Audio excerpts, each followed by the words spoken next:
이번 인사청문회 전국에서 최대 관심사였던 변창흠 후보자의 청문회가 오늘 열렸는데요. 변 후보자가 자신의 과거 언행에 대한 사과로 시작했습니다. 국민의 아픔을 사려 있게 헤아리지 못했다는 반성을 했으며 새로운 각오도 다졌다고 말했는데요. 변 후보자가 많은 논란에 휩싸였던 만큼 청문회 분위기는 시작부터 뜨거웠습니다. 오후 질의에서도 여야 공방이 뜨거웠다고 하는데요. 취재기자 연결해서 분위기 살펴보겠습니다. 이준흠 기자. 네, 오후 들어선 민주당 의원들이 더 적극적으로 변창흠 후보자를 방어하고 나섰습니다. 장경태 의원은 SH 사장 당시 직원 성향별 블랙리스트를 만들었다는 의혹은 인사나 근무에서 불만이 있던 사람들의 제보라고 일축했고, 조호섭 의원은 못 사는 사람들이 미쳤다고 밥을 사 먹냐는 발언에 대해 공유식당의 효율적인 활용 문제를 지적하는 맥락을 봐야 한다고 했습니다. 다만 이 과정에서 변 후보자는 여성인 경우에 화장이라든지 이런 것들 때문에 모르는 사람과 아침을 먹는 걸 아주 조심스러워한다고 해 또 다른 논란이 일었습니다. 변 후보자는 오해를 불러올 수 있었다며 유감을 표명했고, 진선미 국토위원장은 성인지 교육을 더 강화하라고 주문했습니다.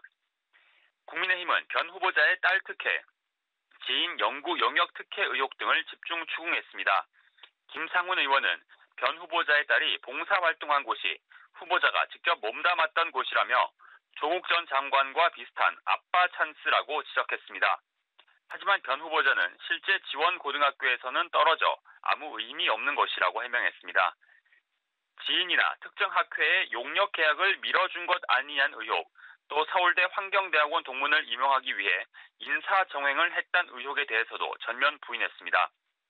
가장 논란이 컸던 구의역 김군 막말 발언에 대해선 거듭 사과했습니다. 청문회 시작 직후 김군과 유가족, 또 위험을 무릅쓰고 일하는 모든 분들께 사과드린다며 머리를 숙였습니다. 정의당 심상정 의원이 김군의 어머니 육성을 들려주며 김군이 실수로 죽었냐고 따져묻자 변 후보자는 국민의 생명과 안전을 살리는데 최선의 노력을 다하겠다고 거듭 사과했습니다. 중대재해기업처벌법에도 전적으로 동의한다며 추진에 힘을 보태겠다고 밝혔고, 최근 논란인 일명 1가구 1주택 주거기본법을 그 정신을 찬성한다고 했습니다. 투기를 막기 위해 부동산 관리감독기관이 필요하다는 의견도 밝혔습니다. 네, 한편 오늘 고위공직자범죄수사처 공수처장 후보를 추가로 추천받기로 한 마지막 날이죠. 관련해서 들어온 소식이 있습니까? 네, 조금 전인 오늘 오후 6시로 마감됐습니다. 새로 추천되는 후보 없었습니다. 대한변호사협회, 법원행정처장, 법무부 장관, 더불어민주당 측은 추가 추천을 하지 않았습니다. 국민의힘 측 추천위원인 이헌 변호사도 추가 추천을 하지 않겠다고 밝혔습니다. 적임자를 찾아 나섰지만 공수처법 강행으로 야당 측 비토권이 박탈돼 들러리가 되고 싶지 않다, 또 야당 측 추천을 받는 게 부담스럽다는 반응이 많았다고 이 변호사는 설명했습니다. 현재 공수처장 추천위원회가 심사 중인 후보 모두 8명인데요. 추천위는 다음 주 월요일인 28일 6차 회의에서 최종 후보자 2명을 선정할 계획입니다. 지금까지 국회에서 전해드렸습니다.